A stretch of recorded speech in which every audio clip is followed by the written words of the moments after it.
You may be great at setting tasks for yourself, but are you really setting goals? Ever wondered why, even though you take the time to write down your daily, weekly, or monthly goals on a piece of paper or on a digital screen, and often succeed in checking them off on time, you are still not where you want to be in your life? Why is it that determination, motivation, and discipline do not seem enough to create the personal or professional environment that you want for yourself? Well, here is the short answer. It is highly likely that you are setting meaningless goals for yourself. They look so neat on paper. You push yourself to get the job done, and even feel some satisfaction when the time comes to cross everything off of your to-do list. But that happiness doesn't last for long, does it? And then you rinse and repeat. Tell yourself you just need to work harder, and you are still not where you want to be.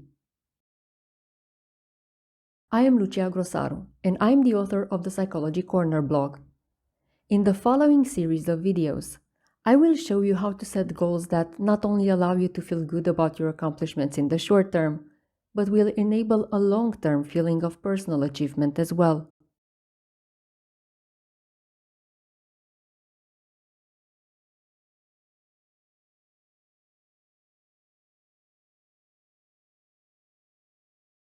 When used properly, productivity-related habits such as goal setting can help you optimize and speed up your achievements in both personal and professional settings.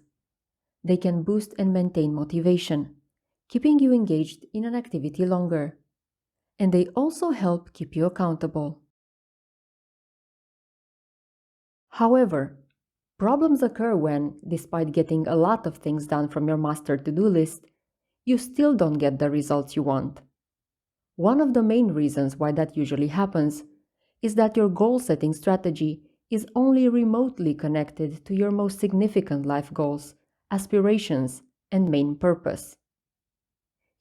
You may focus on the projects and their associated list of goals and tasks, following the well-known SMART strategy or similar, and completely disregard how it all comes together in the big picture, your life, and how you want it to be.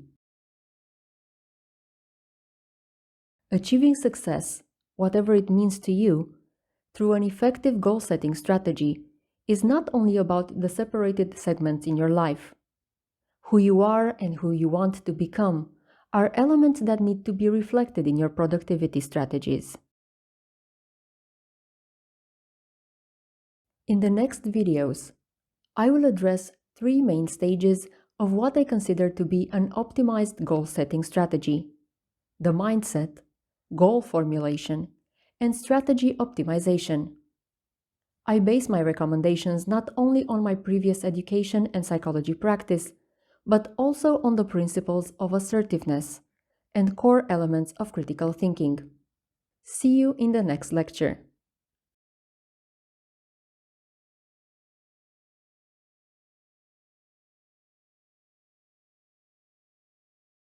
I will divide the strategy in 3 parts, or stages: the mindset, the goal formulation, and the strategy optimization. Each of them will include several steps that you can follow to make sure the direction you set for yourself is indeed one that can lead you to your desired destination. Please note that this strategy is about goal setting exclusively, and not about the ways through which one can ensure goal achievement. It's about linking your starting points to your destination, not about making the journey as smooth as possible. That is a different topic that I will probably address in a separate set of videos.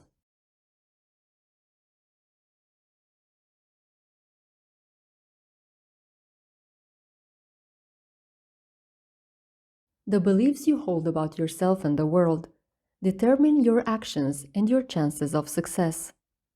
This is why it is important to be aware of your mental starting point when setting goals. The 3 recommendations included in this section will also act as points of reference, as you can assess any goal you set against them. Step 1. Identify the values, beliefs, and personal traits that inhabit your internal world. They will act as guidelines for your goal-setting strategy. Write them down. Don't worry, you can modify the list gradually, as you either find out new things about yourself or modify and optimize the existing traits. Identify your main purpose. What do you want to achieve at the highest level of personal accomplishment? What will your place in the world be? Always check if your goals, primary or secondary, align with your core values and beliefs, whether they can be achieved using your personal traits as a resource, and whether achieving them is a significant step toward fulfilling your life's purpose. This will ensure that your goals are meaningful. Step 2. When setting your goals, make sure they do not infringe on other people's rights. This recommendation is rooted in the core principles of assertiveness. If this term is new to you, I will briefly mention here that assertiveness refers to a set of beliefs and actions that are non-passive and non-aggressive. You can find out more about assertiveness in general and how to achieve effective assertive communication in your personal and professional interactions by watching my course, Assertive Communication: Build the Independent You. Back to goal setting, we need to make sure that we not only do what makes us happy, but that we also do not directly affect the well-being of others. If your goal is to make someone else unhappy or less successful, then you are being aggressive, and in the long run, it is likely that it won't serve you very well in achieving personal fulfillment. Step 3. Be willing to adjust your thinking to achieve your goals.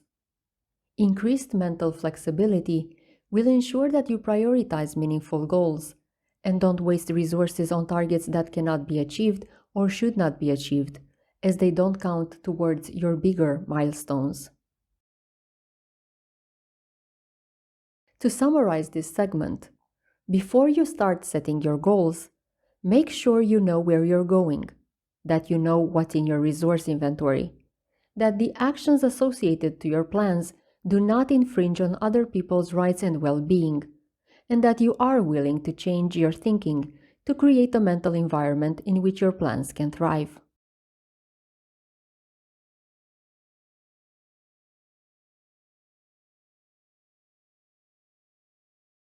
Now, you are probably thinking about the SMART approach, as presented by George T. Doran in 1981, or maybe you already consider the various new acronyms that stem from it and represent the main characteristics of a well-formulated goal. Well, I'm not going to use any of those strategies as a main singular guide, because I think we should move beyond the SMART approach and select from the other theoretical frameworks and practical recommendations those elements that truly help us reach our destination. I will share my steps for goal formulation next, but I would like you to think of them as a structural core that can be adjusted to one's own style and needs by adding supplementary elements. However, I believe these 6 traits are absolutely necessary when formulating your goals. 1. Specific. Each goal should be formulated with a single area of improvement in mind. 2. Measurable. You should be able to tell whether you achieved your goal in an objective way. You need to be able to quantify your results. Therefore, name an indicator of progress. 3. Realistic. There is no point in setting goals if it is not possible to achieve them. A goal is considered unrealistic if one of these 2 elements apply. A. The goal itself is of fantastic origins. It cannot be achieved in the natural world. Or B. The available resources are not enough for the completion of the goal. Consider all the required resources and those available when setting your goals. 4. The goal must include a time component. When is the goal likely to be achieved? When should you measure the final stage of progress? Time components fall into the following 3 categories. Time-related or time-bound. A relative time to complete a goal. In less than 30 days, in a month, in a year. Time-limited, meaning a fixed deadline, by December 31st. Or trackable, refers to a time-related mark to help track whether the goal has been achieved. Monthly, yearly, each month, etc. 5. Action-oriented. Start by naming the action that connects to the goal. Write, call, design. You can also use outcome-oriented verbs like increase, decrease, improve. 6. Relevant. This is where you check your newly formulated goal against your values, beliefs, and overall purpose. Make sure that your goal is aligned to one of your main significant objectives. Keep in mind that setting goals that don't count towards your bigger objectives only leads to misplaced and misused resources. Even worse, you may end up depleting your resources, turning even meaningful goals into unrealistic ones, since they can no longer be supported by what your inventory holds.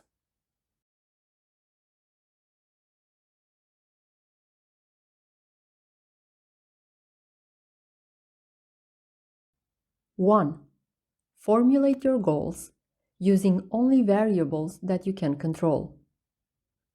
Avoid including elements that are outside of your control, either by nature, such as someone else's actions, social contexts, environmental factors, or by the degree of uncertainty involved. You should not formulate your goals in ways that include other people, unless we are talking about common, agreed-upon goals. 2. Consider modifiers and alternatives for each of your goals. Build options for your goals. This comes in handy especially for complex goals. Decide what counts as satisfactory or good enough progress, and what would be a deal breaker or a failed attempt to accomplish that goal. Are there any intermediary stages of partial success? 3. Be flexible. Adjust goals and list of goals to maintain relevance and general purpose. Here is where you put your flexible mindset at work once more. Please keep in mind that the whole point of goal setting is to assist productivity and growth. Goals are tools that help you identify, organize, prioritize, and track your main objectives. They should be fun, not anxiety-inducing. The key here is to experiment and make the strategy work for you.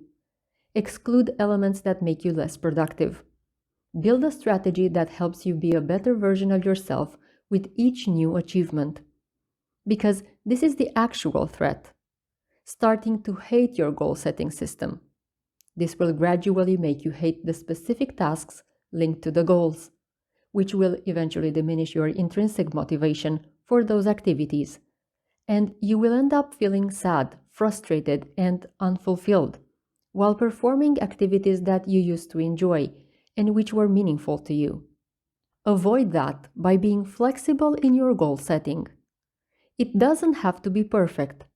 It just has to be good enough.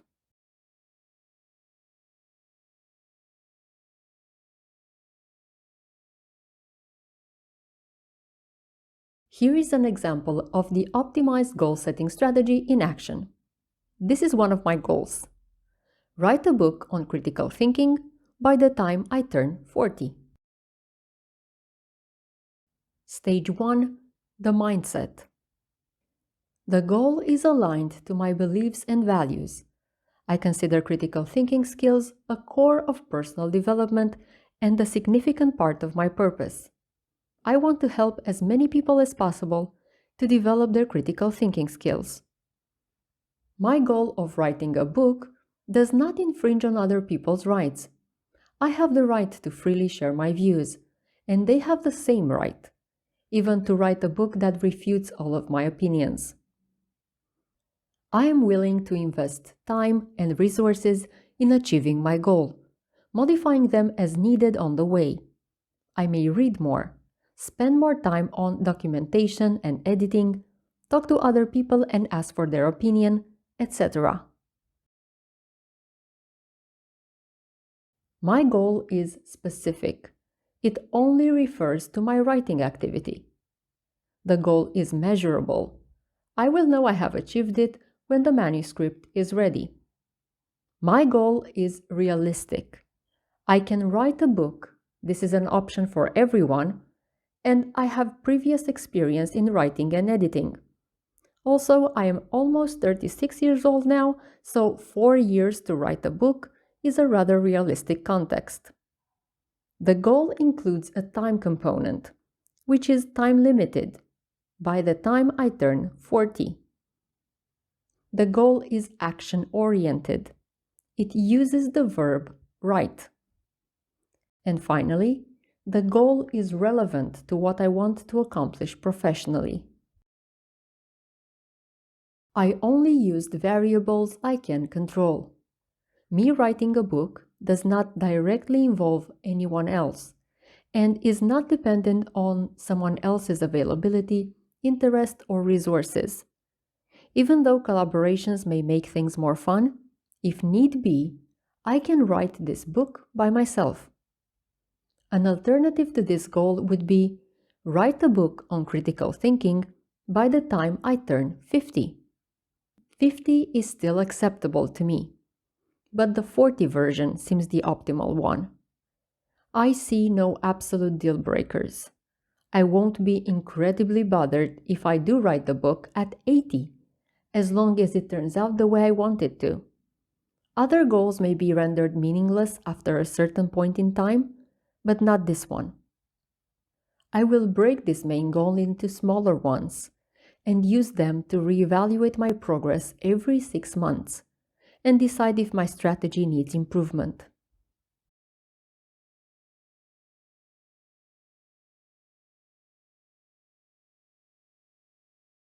I encourage you to do the same exercise with some of your personal or professional goals. And once you get more used to setting optimized goals, maybe even attempt to build a map of primary and secondary goals and their relationships in helping you achieve your bigger objectives or fulfill your purpose.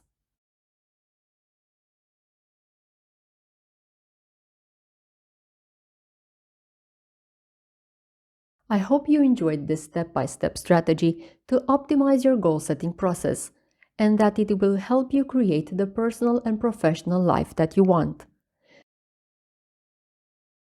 You can also visit my website, psychologycorner.com, and discover even more personal development resources.